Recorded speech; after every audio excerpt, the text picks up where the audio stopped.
बचपन से मेरा मैथ्स बहुत ज्यादा खराब था। मुझे 9th क्लास में ही समझ में आ गया था कि मेरा मैथ्स में कुछ नहीं हो सकता। ओए सर, पागल हो गए हो क्या? मैथ्स में एबीसीडी कहाँ से आया? नहीं, मैं केस कर दूंगा आप पे। मेरा वकील किधर है? आयु बेटे चुपचाप अपनी जगह पे बैठ जाओ, तुम्हारा कोई वकील नहीं है। अच्छा 2 मिनट रुको, अभी बुलाता हूँ। कर दिया मैंने मैसेज, आ रहा है। तुम नहीं, तुम मुझे कभी नहीं पकड़ सकते।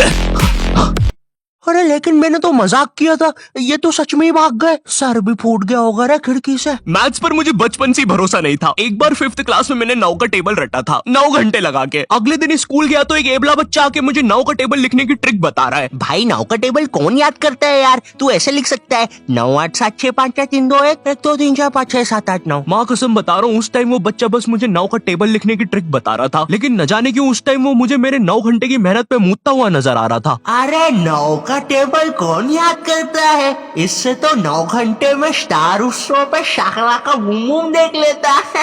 मैंने मैथ्स अकेले पढ़ना ही छोड़ दिया, ग्रुप स्टडीज ही करता था फिर मैं। और ग्रुप स्टडीज ना उन बच्चों के लिए होती है जिन्हें पता होता है कि कौन सा चैप्टर कैसे करना है। ये बच्चे ना अलग ही होते हैं। इनकी कॉपी में मोर का पंख होता है, मोर की कॉपी में इनका पंख होता है। इन्हें पता है कि इन चीजों का हमारे जीवन में क्या उपयोग है। ये लोग अपने सबसे क्लोज दोस्त को भी पूरा नाम लेके बुलाते हैं। युवराज राजेश पाटीदार, इधर आओ।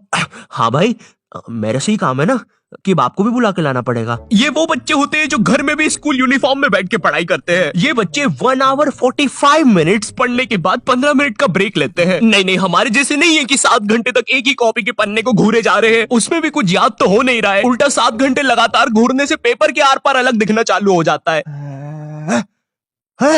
आर पार दिख रहा है। Super powers.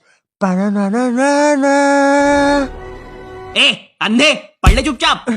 ठीक है मम्मी। अब मैं ग्रुप स्टडीज करता था मेरे दोस्त बंटी के साथ। बंटी बहुत ही भंड बच्चा था पढ़ाई में, लेकिन बंटी ना उन बच्चों में से था जिनके पास कुछ स्पेशल पावर्स होती है। बंटी पास भी थी घूमी हुई चीजें ढूंढ निकालने की। क्लास में किसी की कटर या रबर घूम जाए, बंटी फर्स्ट चार्ट की पता लगा लेता है कि कहाँ पर है चीजें। वो 5 वाली डॉम्स की रबर तो बंटी सूंघ कर ही बता देता था। तुम लोग को आम बात लग रही होगी कि रबर ढूंढने में कौन सी बड़ी बात है, लेकिन मेरे दोस्त, क्या तुम्हें पता है अगर क्लासरूम में तुम्हारी रबर एक बार डेस्क से नीचे गिरी ना तो वो इतने टप्पे खाएगी, वो इतने टप्पे खाएगी, वो 50,000 बार टप्पे खाती है और नाइजीरिया के किसी अनजान टापू पे चली जाती है। आम इंसान के बस की बात नहीं है क्लासरूम में रबर ढूंढना, लेकिन बंटी के बस की है। बंटी कहीं से भी, आकाश पाताल या भली साइड वाले जनरल स्टोर से ही क्यों ना, तुम्हें तुम्हारी रबर सही सलामत लाके देगा। जनरल स्टोर से इसलिए क्योंकि बंटी के पास 1 कट। तो ये बातें मेरे मैथ्स एग्जाम के एक दिन पहले की।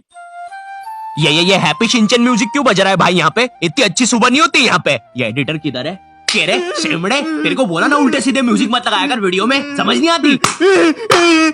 प्लीज कोई पुलिस को भेजो, ये मुझे मोमबत्ती के चटके लगाता है। एग्जाम के एक दिन पहले बंटी और मैं साथ में ही पढ़ रहे थे। हम दोनों बहुत टेंशन में थे। मैं इसलिए टेंशन में था क्योंकि ट्रिग्नोमेट्री में जितनी तेज चीजें बदल रही थी उतनी तेज तो मेरी जिंदगी में इंसान भी नहीं बदलते। हे दोस्त, क्या तुम मुझे वो कप दे सकते हो? हाँ क्यों नहीं, 1 मिनट, ये लो। Thank you. बदल गए, फिर से बदल गए। अब वैसे क्या तुम एक जादू देखना चाहोगे? ये देखो, ये एक 5 रुपए का सिक्का है और ये गायब, सिक्का गायब। अरे बाप रे, कहाँ गया वो सिक्का? वो सिक्का कहाँ गया? और 1 सेकंड, वो इंसान किधर गया? और दूसरी तरफ बंटी है जो कि एग्जाम के दिन इस टेंशन में है कि उसको 5 रुपए की बूमर के साथ नरेश भैया ने हैप्पी हैप्पी स्टिकर्स नहीं दिए। क्या बात हो सकती है? नरेश भैया और मेरे तो संबंध भी अच्छे हैं। अरे ओ भंड इंसान, पढ़ाई कर ले वरना बाप मार मार के बूमर बना देगा। अबे उसमें मारने की क्या बात है? 2 मिनट रुक। ले, बन गया बूमर। और बाप मेरा कुछ भी नहीं कर सकता। अभी बर्थडे पे साइकिल दिला रहे हैं, उनकी साइकिल पे बैठ के उनका ही घर छोड़ के भाग जाऊंगा। वैसे तुझे पता है, अगर तू ये नटराज का स्केल अपनी आंखों पे रखेगा तो तुझे एक अलग डायमेंशन दिखेगा। बस इसी चीज से मैं क्लासरूम की खुफिया जगह का पता लगाऊंगा और जब पूरी क्लास लंच करने गई होगी तो मैं साक्षी को लेकर टाइम मशीन में बैठ के कहीं दूर भाग जाऊंगा। अच्छा, हाँ अच्छा जी, हाँ, एक बार और बोला तो तेरा मुंह तोड़ दूंगा। अच्छा 1 सेकंड, टाइम मशीन मतलब time travel, time theory, Albert Einstein और स्टीफन हॉकिंग्स को जानता है तू? नहीं तो। अच्छा है, वो लोग भी तुझे नहीं जानते, वरना ये सुनने के बाद तो वो इसी नटराज के स्केल से तेरी नाभि पे इतने चमेट बजाते ना। हैं? बस चमेट बजाते? अल्बर्ट, अगर मैं वहाँ पे होता तो उस बच्चे की स्पीड ब्रेकर जैसी नाभि पे अपनी साइकिल का पहिया चढ़ा देता। हाँ, और मैं होता तो अपनी इक्वेशन E=mc² में से E और स्क्वायर हटा के उस बच्चे को MC बोल देता। सच में अल्बर्ट, तुझे पता है ना मैं तेरे इन्हीं बकवास जोक्स की वजह से पैरालाइज हुआ था। तू मान क्यों नहीं लेता कि तू बहुत ही अनफनी है? अच्छा ठीक है। अल्बर्ट मेरा वो मतलब नहीं था। कम ऑन यार अल्बर्ट, तू हमेशा अल्बर्ट सांस नहीं आ रही भाई, उठा दे प्लीज। मुझे समझ में आ गया था कि बंटी और मेरे बस का नहीं है मैथ्स, इसलिए मैंने अपने एक और दोस्त राजू को फोन लगाया। राजू ना मेरी जिंदगी का डेकी सुकी था, मतलब वो बस मेरी जिंदगी के पढ़ाई या होमवर्क वाले एपिसोड्स में आता था, बस इसके अलावा हम एक दूसरे के बारे में कुछ नहीं जानते थे। राजू और मेरी कॉल पर बात हुई। Hello hello Raju, hello hello, आवाज आ रही है? राजू, हाँ वो राजू बेटे एक पराठा खाएगा कि दो? मम्मी दो खाऊंगा। हेलो राजू, वो बोल रहे बेटे टमाटर की सब्जी बना दूं ना? हाँ मम्मी। हेलो राजू, मैं बोल रहा था बेटे कच्चे टमाटर खाएगा कि पक्के? कच्चे मम्मी। राजू बेटे लेकिन पक्के भी तो खाने चाहिए। फिर पक्के बना दो। दो दो सब्जी मैं नहीं बनाऊंगी। राजू ने मुझे कॉल पर बताया कि उसके मम्मी पापा रात में किसी काम से बाहर जा रहे हैं, तो हम रात में उसके घर पढ़ने आ सकते हैं। अब देखो, मैंने और बंटी ने आज तक किसी दूसरे के घर क्या खुद के घर पर भी रात में कभी पढ़ाई नहीं की थी। भाई हमको पता ही नहीं था कि ऐसा भी कर सकते हैं, हम उतने विकसित ही नहीं थे तब। बंदर के जाने अदरक का स्वाद वाली कहावत हो रही थी हमारे साथ।